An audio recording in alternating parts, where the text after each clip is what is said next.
அப்படி ஒரு படிப்படியாக செஞ்சால் தான் குறைஞ்சபட்சம் செய்கிறதா இருந்தால் அதில் டோட்டலாக மூடணும்.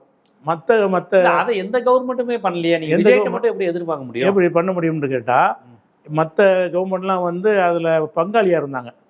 திமுக காரங்க மதுபான தயாரிப்புல அது அவங்க எல்லாம் இருந்தாங்க. அதிமுக சசிகலா மாறி மாறி இருந்தாங்க. சசிகலா அவங்க மிடாஸ்ல இருந்தாங்களே, அதனால அவங்க மூடாம இருந்தாங்கன்னு தான் குற்றச்சாட்டு வச்சுட்டு இருந்தீங்க. அவங்க கையில இந்த மாதிரி இருக்குன்னு சொல்லி. இப்ப இவருக்கு அது இல்லையில, அவ மூடிடலாம்ல. அவங்களுக்கு அந்த அவங்க சம்பாதிக்கிறதுக்காக இருக்கிறதுனால பேருக்கு இந்த வேலையை செஞ்சுக்கிறாங்க, அதனால மூடுன்னு சொல்றீங்க. காரணம் இப்படிதான் பிரச்சாரம் பண்ணாங்க.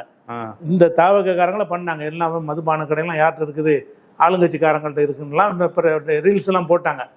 அப்படி இருக்கும் பொழுது விஜய்க்கு அது இல்லை தானே, அவர் இதுலையும் பங்காளி இல்லை தானே. இப்படி ஒத்ததை முடிய ஒரு உத்தரவில் மூடிடலாமே. அப்போ மூடுறதுன்னு நினைச்சா இந்த 717ங்கிறதுனால எல்லாம் போதைப் பொருள் குறையாது.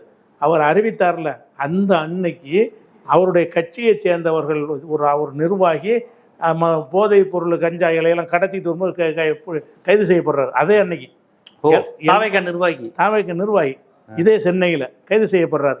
அப்போ அது பார்க்கும் பொழுது இந்த 717 மூடுறது என்பது அறிவிப்பு தான் வந்திருக்கு. ஒரு நாளில் வந்து கணக்கெடுத்து 717 லிஸ்ட் அவுட் பண்ண முடியாது. அப்படி பண்ண முடியும் இருந்தாலும் 717 மூடுவது என்பது என்ன ஒரு கணக்கு? அது கோயிலுக்கு பக்கத்தில் 717 தான் இருக்குதா? கோவில், பள்ளிவாசல், வழிபாட்டு தலங்கள் நீ சொல்கிறீங்களா இல்லையா? அந்த மாதிரி பக்கத்தில் வந்து 700 தான் மொத்தமே தமிழ்நாட்டில் இருக்குதா? இல்லை, 80% இருக்குது. ஊருக்கு வெளியில் வச்சிருப்பான்ல, அந்த மாதிரி கடைகள் மாத்திரம்தான் வழிபாட்டு தலங்களுக்கு பக்கத்தில் சட்டப்படி அளவுடாதான். ஊருக்குள்ளே வந்துட்டா எந்த ஊருக்கு வந்தாலுங்க அந்த ஊரில் எப்படி ஒரு பள்ளிக்கூடம் இல்லாமல் இருக்கு?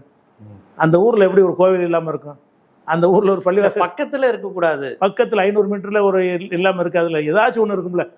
500 மீட்டர் தொலைவில் டக்குன்னு ஒரு கோவில் வந்துடும், பள்ளிவாசல் வந்துடும், ஸ்கூல் வந்துடும், காலேஜ் வந்துடும், ஏதாவது வந்துடும்ல. அப்படி இருக்கும் பொழுது அப்போ 80% நீங்கள் மூடணும். அப்படியாவது செய்யணும். குறைஞ்சபட்சம் ஊருக்கு வெளியே தள்ளிட்டோம் அப்படின்னாலும் குறையாது. அதான் மதுபானத்தை ஒழிக்கிறது உங்கள் நோக்கமாக இருந்தால் டோட்டலாக ஒழிக்கணுமே தவிர சும்மா 500 மூடுற 200 மூடுறங்கிறது பயன் தராது. இது வந்து அறிவிப்பு செஞ்சுருக்கிறாங்க.